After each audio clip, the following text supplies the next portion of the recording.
안녕하세요, 비트신입니다.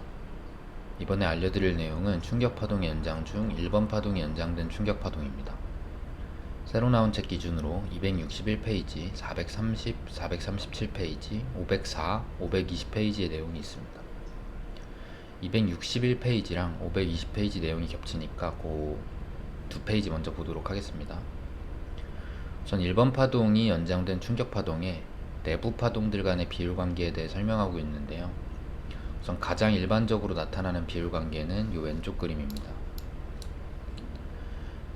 보시는 대로 3번 파동이 1번 파동의 61.8% 수준에서 끝이 나고 5번 파동은 3번 파동의 38.2% 사이즈로 나오는 이 왼쪽 그림이 가장 많이 나타나는 피보나치 관계. 그리고 오른쪽 보시면 3번 파동이 조금 짧게 나오는 경우인데 이게 두 번째로 많이 나타나는 비율관계라고 합니다. 1번 파동 대비 3번 파동이 38.2%, 그리고 5번 파동이 3번 파동보다 길면 안 되니까 3번 파동의 61.8%. 이렇게 비율관계를 알아봤고요. 1번 파동이 연장된 충격파동의 경우에 3번 파동이 1번 파동이 61.8% 이상 길어질 수가 없다고 하니까 얘가 지금 1대 618이었죠. 3번 파동이. 그러니까 이게 1연장 충격 패턴에서는 최고치다. 3번 파동 길이의 최대치다. 이렇게 이해하시면 될 것 같아요. 다음으로 넘어가겠습니다. 430페이지인데요.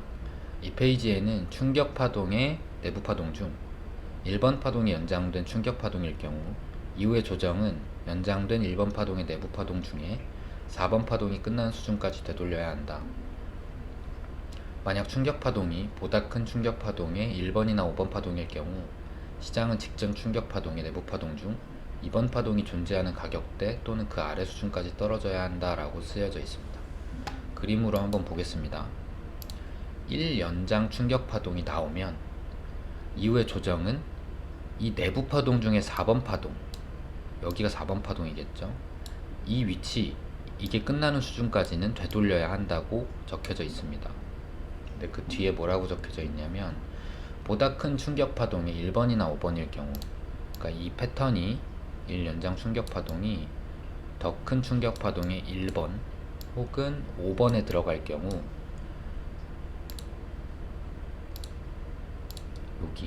여기가 2번 파동의 매물대죠. 여기가 2번 파동의 매물대죠.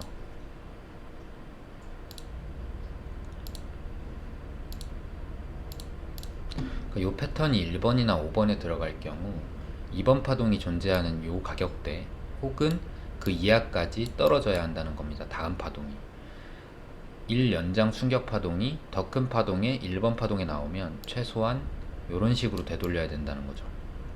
이해가 되셨죠?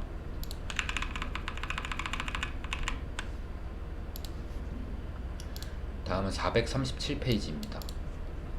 이 페이지를 보면 2번 파동은 1번 파동의 38.2% 이상 되돌릴 수 없다 라고 나와 있습니다. 한번 볼까요? 여기가 1번 파동이고 여기가 2번 파동이니까 38.2% 이상 2번 파동이 내려올 수 없다는 거죠.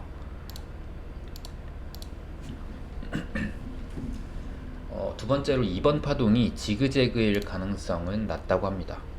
요거를 그냥 외우려고 생각하지 않고 조금만 고민해서 이해하려고 생각을 해보면 지그재그 같은 경우에는 내부 파동이 535로 강력한 조정 파동이죠.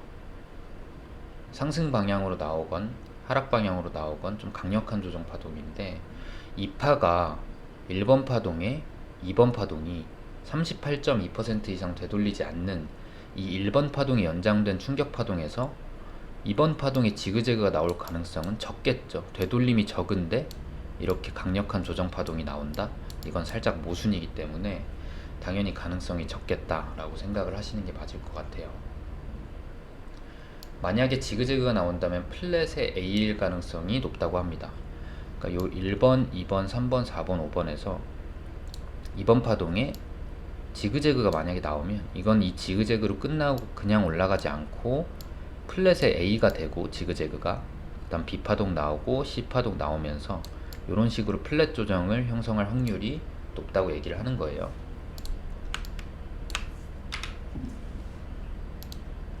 다음으로 2번 파동은 강세 조정이 될 수가 없다고 합니다.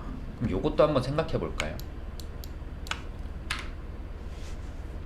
우선 지그재그는 생각해서 우리가 이해했고, 강세 조정은 이런 식으로 나오는 건데 A구, B구, C, B가 엄청 세죠. 왜 강세 조정이 나올 수가 없을까요? 이것도 생각해보면 강세 조정이 나온다는 말은 다음 파동의 움직임이 폭발적일 것을 암시하고 최소한 161.8% 이상 움직여줘야 하는데, 그러니까 이게 임펄스가 나오고 강세 조정이 나오면 1파고 2파가 되겠죠. 3번 파동은 강력하게 올라가 줘야 하거든요. 최소한 161.8% 이상.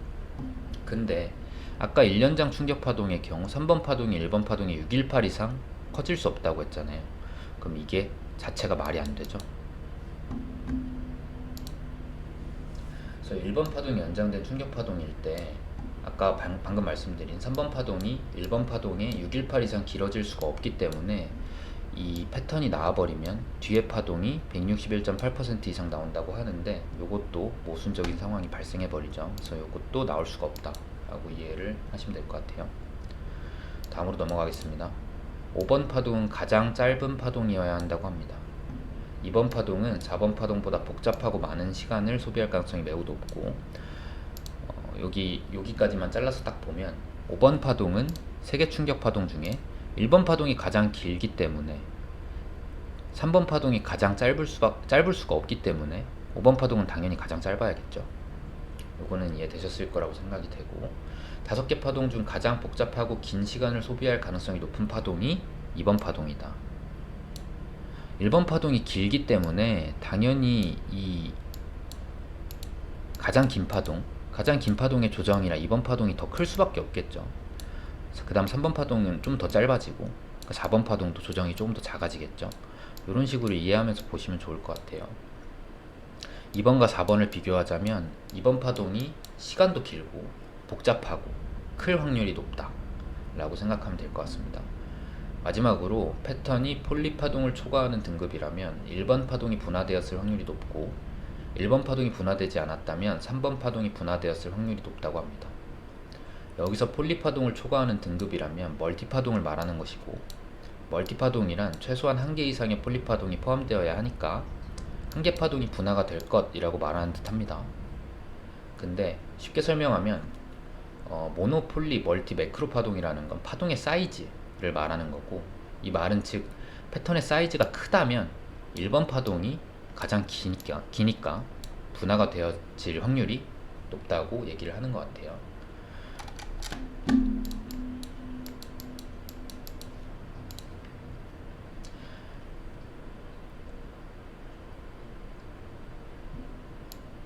이렇게 패턴이 작을 경우에 어디가 분화되었는지 보기가 힘들잖아요. 근데 이 패턴이 엄청 크게 나왔을 경우 이 내부의 파동도 보이겠죠. 이렇게 5개로. 근데 1번 파동이 가장 긴 파동이니까 1번 파동이 분화되었을 확률이 높다고 말하는 겁니다. 연장과 분화에 대해서는 이전 강의 중에 이전 강의 영상을 확인해 주시면 감사하겠습니다. 마지막으로 504페이지인데요. 내용을 보면 1번 파동이 연장될 때 패턴의 채널은 터미널 파동과 유사하다고 합니다. 터미널 파동 아시다시피 이렇게 형성이 되잖아요. 그죠? 수렴형 같은 경우에 5번 파동은 일반적으로 상단 추세선에 도달하지 않지만 경우에 따라 2번 파동이 매우 크면 상단 추세선을 넘는 것이 가능하다고 합니다. 그림으로 보면 터미널 패턴과 유사하죠. 이렇게 대각삼각형 같은 느낌이 나는데, 일단 차이점 같은 경우는 1번과 4번이 겹치지 않고, 그 다음에 두 번째로 5번 파동이 상단 추세선에 못 닿죠. 이렇게. 근데 경우에 따라서 뭐라고 써있죠? 2번 파동이 매우 크게 나오면 이렇게 상단 추세선을 넘어서는 경우도 가능하다. 이렇게 오늘도 책 내용을 다 알아봤고요. 오늘 강의도 여기서 마무리하도록 하겠습니다. 감사합니다.